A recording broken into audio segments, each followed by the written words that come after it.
हिंदी गुरु YouTube channel देखने वाले मेरे सभी व्यूवर्स को योगी सुरेंद्र सिंह की तरफ से सत श्री अकाल एवं प्यार भरी नमस्कार। दोस्तों, आज हम सब बड़ी बेसब्री से इंतज़ार कर रहे थे कि 18/4/2022 को हाई कोर्ट में 6635 केस की हीयरिंग होगी और उस हीयरिंग पर स्टे भी वैकेट होगा।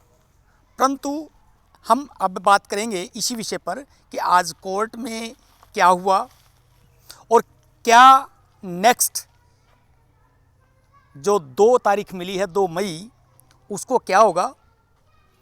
तो इन सब बातों पर हम चर्चा करेंगे। तो हर बात जानने के लिए आप वीडियो को प्लीज़ पूरा देखें और इन्फॉर्मेशन बिल्कुल सही, स्टिक और ऑथेंटिक है, इसलिए वीडियो को लाइक कर दें और शेयर ज़रूर कर दें। जिन दोस्तों ने चैनल को सब्सक्राइब नहीं किया है वो चैनल को सब्सक्राइब भी कर लें। तो दोस्तों, अब चलते हैं आज की अपडेट की तरफ।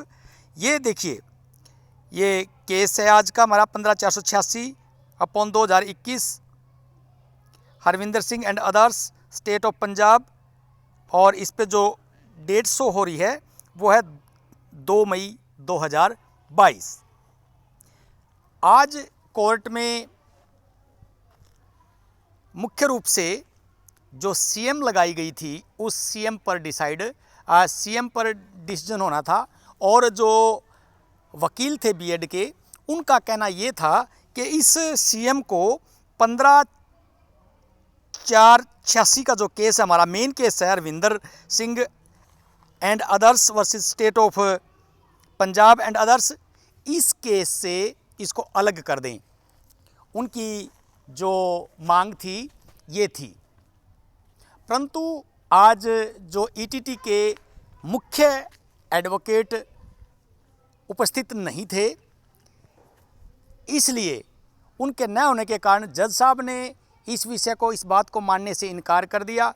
और जज साहब का मानना ये था कि जब तक दूसरी पार्टी इस पर सामने आकर जवाब ना दे ले तब तक किसी प्रकार का कोई निर्णय नहीं लिया जा सकता। तो इस विषय में बात हुई, और फिर मुख्य रूप से जो ईटीटी का टारगेट था वो यही था कि इस केस को, जो सुप्रीम कोर्ट की हीयरिंग है 27 और 28 को, उस हीयरिंग के बाद ही ले जाया जाए। ऑलमोस्ट ये तय ही था कि डेट आगे जाएगी और मई में जाएगी।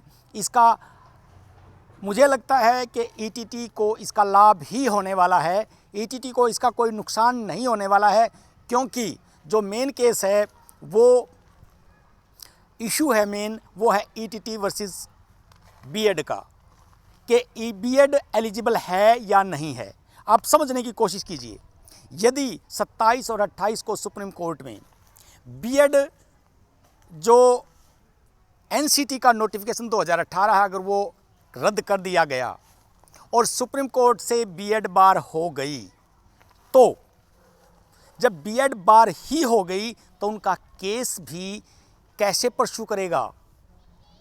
उनकी जो ये डिमांड है कि हमें भी एलिजिबल माना जाए, ये कैसे परस्यू करेगी। और जब ये ही परस्यू नहीं करेगी तो केस ऑटोमेटिक डिसमिस हो जाएगा, केस ऑटोमेटिक डिसमिस हो जाएगा। इसलिए आज किसी प्रकार की आर्ग्यूमेंट करवाने का ना कोई ईटीटी को लाभ था, भले ही नुकसान हो सकता था लेकिन लाभ कोई नहीं होना था। इसलिए आज जो मेन वकील थे वो उपस्थित नहीं हुए। शायद यही कारण है, यही उनकी स्ट्रेटजी रही होगी, यही उनकी रणनीति रही होगी कि केस को आगे ले जाया जाए, ताकि जो अदर इश्यूज़ हैं, जो सीएम के माध्यम से बीएड ने इश्यूज़ उठाए हैं या जो दूसरे इश्यू उठे हैं, वो सारे के सारे इश्यू केस के मेन स्ट्रीम में शामिल ही नहीं हो पाए, और जो मेन केस रीट का और जो एनसीटी का सुप्रीम कोर्ट में है, उसका डिसीजन आने के बाद डायरेक्ट रूप से जज साहब इस केस को डिसाइड कर दें और बीएड की जो रीट है उसको डिसमिस कर दें। तो ये आज का था, आज का मैटर था। तो मुझे लगता है कि आज जो कुछ भी हुआ वो ठीक हुआ। निराश होने की कोई ज़रूरत नहीं कि देर हो सकती है, देर किसी अच्छे काम के लिए हमेशा देर होती है और देर कई बार बहुत भली भी होती है। तो इसलिए ज़्यादा पैनिक होने की कोई आवश्यकता नहीं है कि भगवान ने चाहा तो सुप्रीम कोर्ट का डिसीजन आपके हक़ में आएगा, और जैसे ही सुप्रीम कोर्ट का डिसीजन आपके हक़ में आएगा तो यहाँ सुनने के लिए कोई मैटर रह ही नहीं जाएगा, क्योंकि बीएड की जो अपील है, बीएड की जो प्रेयर है, वो प्रेयर ही जब नल एंड वाइड हो जाएगी तो फिर बाकी केस को जज साहब किस आधार पर सुनेंगे। बाकी तो मैटर सबसाइडरी मैटर हैं। इसके अलावा जो मैटर हैं या जो भी विषय अब बीच में उठाए गए हैं सीएम के माध्यम से, वो सारे के सारे सबसाइडरी मैटर हैं। मुख्य मैटर तो बीएड को शामिल करने या न करने बारे है। इसलिए दोस्तों इंतज़ार करें, ये 27 भी आ गई, अभी ज़्यादा समय दूर नहीं है।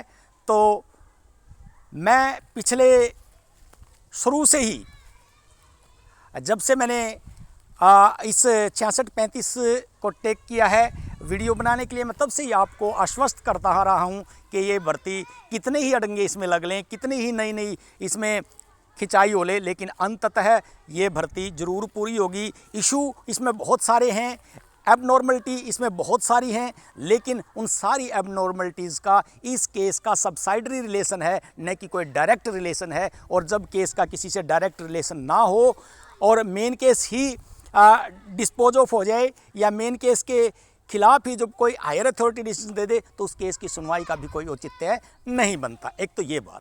दूसरी, आपको पता है कि मैं बहुत लंबे समय से एक बात कह रहा हूँ कि मिनिमम क्वालिफिकेशन पर रिक्रूट करने का किसी भी जो नियोक्ता एजेंसी होती है, किसी भी जो एम्प्लॉयर होता है, जो अथॉरिटी होती है, उसको सिलेक्शन देने का हक है, उसको निर्धारित करने का, क्राइटेरिया निर्धारित करने का हक है। और आज 13 अप्रैल को एक जजमेंट आया है, यदि आप चाहेंगे तो उस पर भी एक वीडियो बना दी जाएगी। तो एक जजमेंट आया है कि कोई भी कोर्ट,